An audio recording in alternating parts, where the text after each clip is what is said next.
मैं आप सभी से हाथ जोड़कर विनती करता हूँ कि इस वीडियो को पूरा ज़रूर देखें और ज़रूर सुनें। आपको सब कुछ अच्छे से समझ आएगा, क्योंकि परमेश्वर का पूरा ज्ञान ना होने से प्रजा नाश हो रही है। और इस वीडियो के द्वारा जान सकेंगे कि आप किस धोखे में जी रहे हैं। और मेरा कहना किसी धर्म व जात और किसी की भावनाओं को ठेस पहुंचाना नहीं है।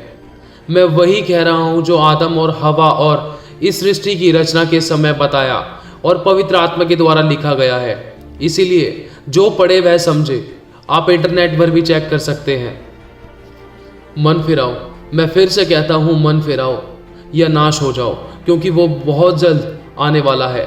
और तैयार हो जाओ, क्योंकि ये सभी घटनाएं महासंकट और कलेश की शुरुआत है। और कल किसने देखा है जब पल का पता नहीं। इसीलिए परमेश्वर का वचन आज तुझे फिर से चिता देता है कि सच्चा पश्चाताप करो और अपने अपने बिछौनों को अपने आंसुओं से भिगो डालो और टाट ओढ़कर उपवास में आ जाओ और अपने किए हुए सभी गुनाह की माफी मांगो, क्योंकि प्रभु यीशु मसीह ने किसी जात और धर्म के लिए अपनी जान नहीं दी है। उसने पूरी मानव जाति के लिए अपनी जान दी, ताकि जो कोई उस पर विश्वास करे वह नाश न हो बल्कि अनंत जीवन पाए। क्योंकि वचन कहता है कि बस क्षण भर में उसका क्रोध भड़कने पर है और वो शीघ्र ही आने वाला है। और उस दिन और उस घड़ी के विषय में कोई नहीं जानता, न स्वर्ग के दूत और न पुत्र, परंतु केवल पिता ही जानता है कि वो किस घड़ी आएगा। और हर एक घुटना उसके सामने झुकेगा और हर एक जुबान अंगीकार करेगी कि यीशु ही प्रभु है। अब और शैतान को अवसर मत दो। वो द्वार पर गरजने वाले सिंह के समान खड़ा है कि कब किसको फाड़ खाए। और अपने परमेश्वर की परीक्षा ना करो और उसे क्रोध ना दिलाओ, क्योंकि वचन कहता है कि उसकी आंखें ज्वाला सी और उसका शब्द गरजने के समान है। और वचन कहता है हर समस्या का समाधान और हर विपत्ति से बचने का उपाय और हर एक बात का हिसाब उस जीवित जलाली परमेश्वर के पास है। और जिस पर वो चाहे दया करके नरक की दर्दनाक मौत जिसकी शुरुआत पृथ्वी पर हो चुकी है और न्याय जो इसके बाद होने वाला है, सिर्फ प्रभु यीशु ही बचा सकता है। परमेश्वर ने हमारे सामने जीवन और मृत्यु की बातें रखी हैं, लेकिन चुनाव हमारा ही है कि हम जीवन और मृत्यु में से किसे चुने। वचन कहता है कि जगह जगह पाप बढ़ने के कारण और परमेश्वर की आज्ञा उल्लंघन करने के कारण परमेश्वर ने लोगों पर कई प्रकार की बीमारियां और महामारियां और जहरीले जीव जंतु और टिड्डियों को सब कुछ खत्म करने को भेजा, क्योंकि लोगों ने वही किया जो परमेश्वर की नज़र में बुरा था, जैसे व्यभिचार और कुछ अलग अलग किस्म के मांस खाना, जिसके बारे में परमेश्वर ने मना किया। और भी बहुत सी कारण है जिसके कारण परमेश्वर का प्रकोप दिखाई दे रहा है, जिसके जिम्मेदार सिर्फ हम हैं। चीन में कोरोना वायरस से पीड़ित 560 से ज्यादा लोग जान गंवा चुके हैं, जबकि बीमारों की तादाद अब तक 28,000 के पार जा चुकी है। इसका सबसे ज्यादा प्रकोप हुबेई में है, जबकि तियानजिन, होलोंगजियांग, गिझोउ समेत कई और बड़े इलाके कोरोना के सितम का शिकार हो चुके हैं। चीनी प्रशासन के मुताबिक बुधवार को कोरोना के प्रकोप से 73 और लोगों की जान चली गई और इनमें से 70 तो हुबेई प्रांत की राजधानी वुहान में ही थे। आशंका जताई जा रही है कि चीन में कोरोना वायरस करीब 3 लाख ऐसे लोगों को अपनी चपेट में ले सकता है जो इससे पीड़ित लोगों के संपर्क में रह रहे हैं। लिहाजा इस तरह के करीब 2 लाख लोगों की निगरानी की जा रही है। आपको बता दें कि चीन के 31 प्रांतीय इलाकों में फैल चुका है कोरोना। कोरोना के कहर के चलते दुनिया भर में संकट के बादल मंडरा रहे हैं। एशिया से अमेरिका और यूरोप तक इसे लेकर घबराहट फैली हुई है। चीन से बाहर भी कोरोना के 200 मामलों का पता चल चुका है। हांगकांग में कोरोना के 21 मामलों की पुष्टि हुई, तो मकाऊ में 10 और ताइवान में इसके 11 मरीजों का पता चला। मलेशिया में 10 और वियतनाम में भी 10 मामलों का पता चला है। जापान में कोरोना के 34 मामले सामने आए हैं, जबकि थाईलैंड में 25 और सिंगापुर में 24 मामलों का खुलासा हुआ है। दक्षिण कोरिया में कोरोना के 19 मामलों का पता चला। वहीं ऑस्ट्रेलिया में 14, जर्मनी में 12 और फ्रांस में इसके 6 मामले सामने आए। इटली और रूस में इसके 2-2 मरीजों का पता चला है। अमेरिका में अब तक कोरोना के 11 मामलों की पुष्टि हुई है, तो कनाडा में 4 मामले मिले हैं। संयुक्त अरब अमीरात में 5 मामलों का पता चला है, जबकि भारत और फिलीपींस में 3-3 मामलों का खुलासा हुआ है। फिलीपींस में कोरोना से एक आदमी की मौत भी हो चुकी है। कोरोना वायरस के चीन से बाहर फैलने का डर ऐसा है कि दूसरे देशों ने चीन से आवाजाही तकरीबन बंद ही कर दी है। हालात को देखते हुए अमेरिका समेत तमाम देशों की एयरलाइंस ने चीन की उड़ानें रद्द कर दी हैं और चीनी नागरिकों के दूसरे देशों में आने जाने पर भी रोक है। आइए हम और जानेंगे इसके बारे में। हम वचन में चलते हैं। मत्ती 24 अध्याय। जब यीशु मंदिर से निकलकर जा रहा था तो उसके चेले उसको मंदिर की रचना दिखाने के लिए उसके पास आए। उसने उनसे कहा, तुम यह सब देख रहे हो ना? मैं तुमसे सच कहता हूँ, यहाँ पत्थर पर पत्थर भी ना छूटेगा जो ढाया ना जाए। जब वे जैतून पहाड़ पर बैठा तो चेलों ने एकांत में उसके पास आकर कहा, हमें बता कि ये बातें कब होंगी, तेरे आने का और जगत के अंत का क्या क्या चिन्ह होगा। यीशु ने उनको उत्तर दिया, सावधान रहो, कोई तुम्हें भरमाने ना पाए, क्योंकि बहुत से ऐसे होंगे जो मेरे नाम से आकर कहेंगे मैं मसीह हूँ, और बहुतों को भरमाएंगे। तुम लड़ाइयों और लड़ाइयों की चर्चा सुनोगे तो घबरा ना जाना, क्योंकि इनका होना अवश्य है, परंतु उस समय अंत ना होगा। क्योंकि जाति पर जाति और राज्य पर राज्य चढ़ाई करेगा, और जगह जगह अकाल पड़ेंगे और भूकंप होंगे। ये सब बातें पीड़ाओं का आरंभ होंगी।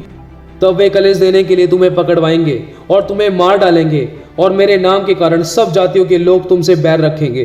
तब बहुत से ठोकर खाएंगे और एक दूसरे को पकड़वाएंगे और एक दूसरे से बैर रखेंगे। बहुत से झूठे भविष्यवक्ता उठ खड़े होंगे और बहुतों को भरमाएंगे। अधर्म के बढ़ने के कारण बहुतों का प्रेम ठंडा पड़ जाएगा, परंतु जो अंत तक धीरे धरे रहेगा उसी का उद्धार होगा। और राज्य का यह सुसमाचार सारे जगत में प्रचार किया जाएगा कि सब जातियों पर गवाही हो, और तब अंत आ जाएगा। इसीलिए जब तुम उस उजड़ने वाली घृणित वस्तु को, जिसकी चर्चा दानियल भविष्यद्वक्ता के द्वारा हुई थी, पवित्र स्थान में खड़ी हुई देखो, जो पढ़े वह समझे। तब जो यहूदिया में हो वे पहाड़ों पर भाग जाएं, जो छत पर हो वह अपने घर में से सामान लेने को ना उतरे, और जो खेत में हो वह अपना कपड़ा लेने को पीछे ना लौटे। उन दिनों में जो गर्भवती और दूध पिलाती होंगी उनके लिए हाय हाय।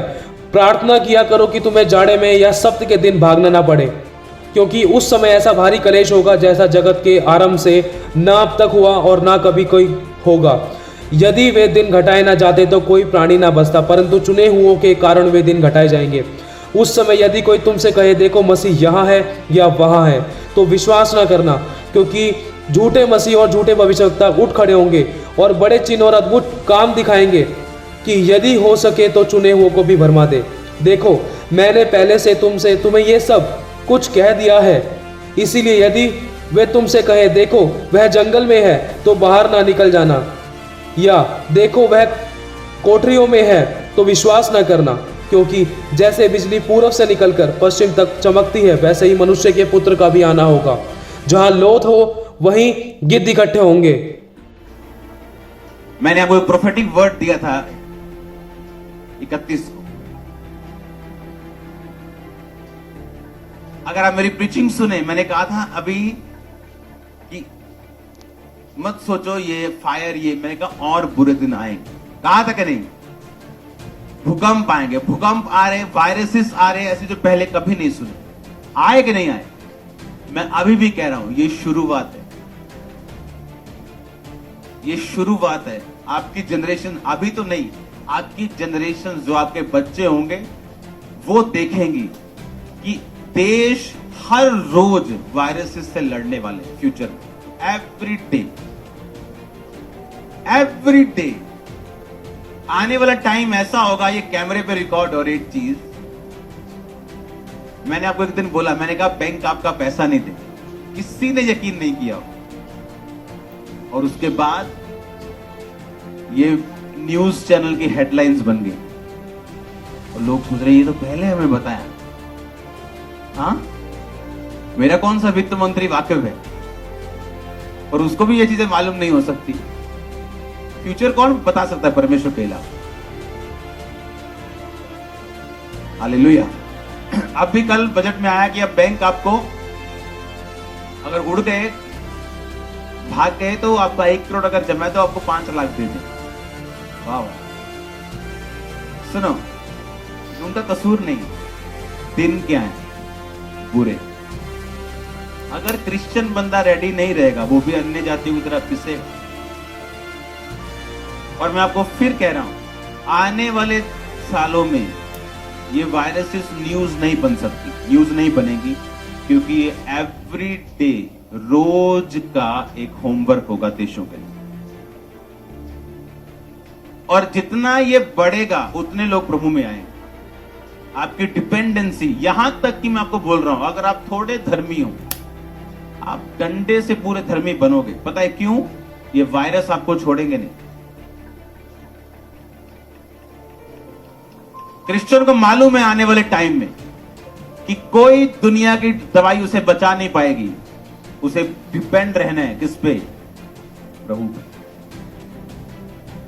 अफ्रीका के लोग पता क्यों ज्यादा अनॉइंटेड है? उन्हें मालूम नहीं घर से निकलने वक्त उन पे गोली बरसेगी, या एक बड़ा गड्ढा मिलेगा रोड पे, या कोई बंदूक उठा के ले जाएगा, बोलेगा 50,000 दे, छोड़ देते। उनको कुछ नहीं मालूम, इसलिए वो मोस्टली टाइम प्रार्थना में रहते और इसीलिए अनॉइंटेड।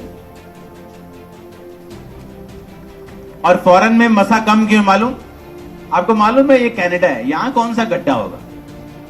यहां कौन उठा के लेके जाएगा? काम नहीं है, कोई बात नहीं, गवर्नमेंट देगी। प्रभु पर डिपेंड नहीं, मसा भी कम। और ये चीजें जो फ्यूचर में होंगी, मैंने कहा था अभी टेंशन मत लो आग की, अभी बुरे दिन आने वाले। 1 करोड़, कितने करोड़ लोगों को चाइना ने बंद कर रखा, सील कर दिया शहर। कितने करोड़ लोग सील कर दिया शहर को बंद कर दिया, आइसोलेट से बोलते कर दिया उसको। और ये तो शुरुआत है, ये तो सिर्फ एक पिक्चर का ट्रेलर भी नहीं है जो फ्यूचर में होगा। ये एवरी डे का होमवर्क होगा, हर देश का, याद रखना।